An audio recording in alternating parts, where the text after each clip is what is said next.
Hello दोस्तों, trading zone में आप सभी का स्वागत है। 1.5 साल ट्रेडिंग करने के बाद जो मुझे लॉसेस हुए, उन लॉसेस से मैंने क्या सीखा, उसके ऊपर ये पूरी जर्नी आप लोगों के साथ में डेली शेयर कर रहा हूँ। और साथ साथ 90 दिन के अंदर हम ट्रेडिंग सीखेंगे और साथ साथ कौन सी ऐसी प्रॉब्लम है जिसकी वजह से सबसे ज़्यादा बिगनर्स को प्रॉब्लम होती है। तो सबसे पहले हम साइकोलॉजी के पार्ट पे काम कर रहे हैं। पहले हम अपना साइकोलॉजी ठीक करेंगे और उसके बाद मैं आपको टेक्निकल भी सिखाऊंगा, ठीक है।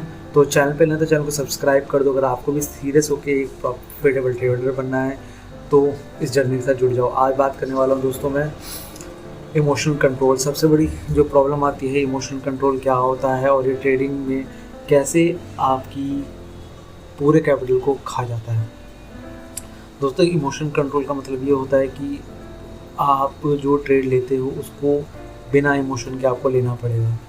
कैसे? आपको जो है सबसे पहले फॉलो करना पड़ेगा कि आपकी जो रूल्स क्या है, इसका सॉल्यूशन क्या है, वो मैं आपको बताता हूँ।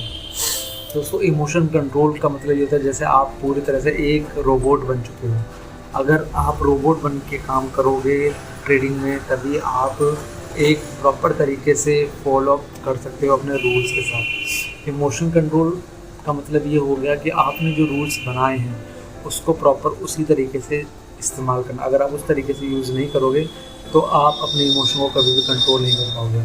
लेकिन मुझे ऐसा लगता है कम से कम आपको 3 से 6 महीने तो आपको देने पड़ेंगे अगर आपको एक प्रॉफिटेबल ट्रेडर बनना है। क्यों? क्योंकि आपने जो रूल्स लिखे हैं उसको ज़्यादा बड़े मत करो, उसको 3 से 5 स्टेप में कंप्लीट करवा दो कि आपको ट्रेडिंग का जो मकसद है कि आप ट्रेडिंग का एसल कर रहे हो, उसका स्टॉप लॉस कितना है, उसका प्रॉफिट कितना है, उसका लॉस कितना है, ये सब आप फिक्स कर लो। ज़्यादा 3 से 5 में ही क्लियर करो। तो 3 से 5 स्टेप में कोई भी ट्रेड लेने से पहले वो चेकलिस्ट पहले तैयार करो। अगर वो चेकलिस्ट के अकॉर्डिंग आपका वो ट्रेड बन रहा है तो ही आप उस ट्रेड में एंट्री करो, वरना उस ट्रेड में एंट्री मत करो।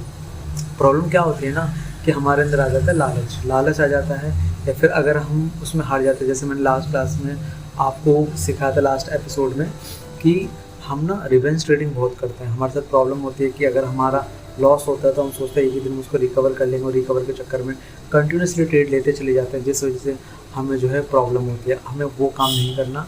हमें करना है कि हमारे जो जितने भी रूल्स बने हुए हैं उसको प्रॉपर प्रैक्टिकल होकर काम करना है। एटलीस्ट 3 से 6 महीने आपको उस पर काम करना होगा, तभी आप एक प्रॉफिटेबल ट्रेडर बन पाएंगे। इस तरह धीरे धीरे आपके इमोशन कंट्रोल होंगे। साथ ही साथ मेडिटेशन करना आपको शुरू करना पड़ेगा और फिक्स कर लो कि पूरे दिन आपको सिर्फ इतने घंटे ही ट्रेडिंग में बैठना है चार्ट के सामने, उसके बाद आप ट्रेडिंग में नहीं बैठोगे। तो ये थे मेरी एक्सपीरियंस, जो मेरे साथ प्रॉब्लम आती थी। मैं रिवेंज ट्रेडिंग बहुत करता था, जिस वजह से मुझे बहुत ही ज़्यादा प्रॉब्लम होती थी। बट अब धीरे धीरे इमोशन जो है अब कंट्रोल होना स्टार्ट हुए, क्योंकि मुझे लगता है हर पैसे की बहुत ज़्यादा कीमत होती है। चाहे आप 50 रुपये कमाओ, चाहे 5000 रुपये कमाओ, बट अगर आप छोटा प्रॉफिट भी कमा रहे हो तो उसकी रिस्पेक्ट करो। एक न एक दिन वो प्रॉफिट बड़ा ज़रूर मिलेगा।